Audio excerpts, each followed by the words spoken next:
20 Days with Julian and Little Bunny by Nathaniel Hawthorne. Read by Frank Blissett. August 9th, Saturday. Julian awoke in bright condition this morning, and we arose at about 7.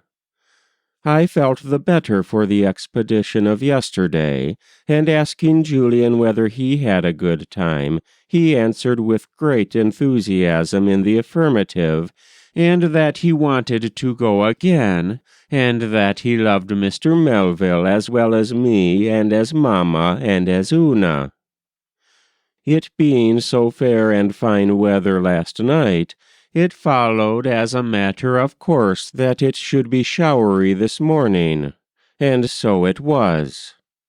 The rain was pouring when we got up, and though it held up when I went for the milk, the atmosphere was very vaporish and juicy.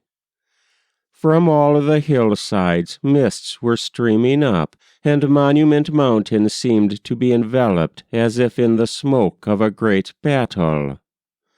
I kept Julian within doors till about 11, when, the sun glimmering out, we went to the barn and afterwards to the garden.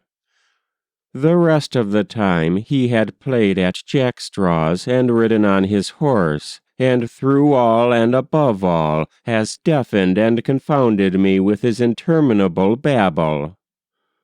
I read him, in the course of the morning, a portion of his mother's letter that was addressed to himself, and he chuckled immeasurably. We could not venture away from the house and its environment on account of the weather, and so we got rid of the day as well as we could within those precincts. I think I have hardly ever known Julian to talk so incessantly as he has today. If I did not attend to him, he talked to himself. He has been in excellent spirits all the time. Between 4 and 5 o'clock came on one of the heaviest showers of the day, and in the midst of it there was a succession of thundering knocks at the front door. Julian and I ran as quickly as possible to see whom it might be, and on opening the door, there was a young man on the doorstep, and a carriage at the gate, and Mr. James thrusting his head out of the carriage window, and beseeching shelter from the storm. So here was an invasion. Mr. and Mrs. James, their oldest son, their daughter, their little son Charles, their maid-servant, and their coachman. Not that the coachman came in, and as for the maid, she stayed in the hall. Dear me, where was Phoebe in this time of need?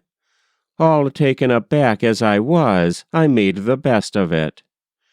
Julian helped me somewhat, but not much. Little Charlie is a few months younger than he, and between them they at least furnished subject for remark. Mrs. James, luckily, seemed to be very much afraid of thunder and lightning, and as these were loud and sharp, she might be considered hors de combat. The son, who seemed to be about 20, and the daughter, of 17 or 18, took the part of saying nothing, which I suppose is the English fashion as regards such striplings. So Mr. James was the only one to whom it was necessary to talk, and we got along tolerably well. He said that this was his birthday, and that he was keeping it by a pleasure excursion, and that therefore the rain was a matter of course. We talked of periodicals, English and American, and of the Puritans, about whom we agreed pretty well in our opinions, and Mr. James told how he had been recently thrown out of his wagon, and how the horse ran away with Mrs. James, and we talked about green lizards and red ones. And Mr. James told Julian how, when he was a child, he had 12 owls at the same time, and, at another time, a raven, who used to steal silver spoons and money.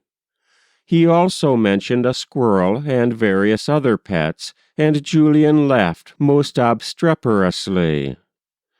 As to little Charlie, he was much interested with Bunny, and likewise with the rocking horse, which luckily happened to be in the sitting-room. He examined the horse most critically, and asked 1,000 questions about him, with a particularly distinct utterance, and not the slightest bashfulness. Finally he got upon the horse's back, but did not show himself quite so good a rider as Julian. Our old boy hardly said a word. Indeed, it could hardly be expected, on the first brunt of such an eruption as we were undergoing. Finally, the shower passed over, and the invaders passed away, and I do hope that, on the next occasion of the kind, my wife may be there to see. Immediately on their departure, Mrs. Peters brought in Julian's supper, being in a hurry to arrange matters and go home. It is now 20 minutes past 6. I spent a rather forlorn evening, and to bed at 9. That was 20 Days with Julian and Little Bunny, August 9th, 1851, by Nathaniel Hawthorne. Read by Frank Blissett.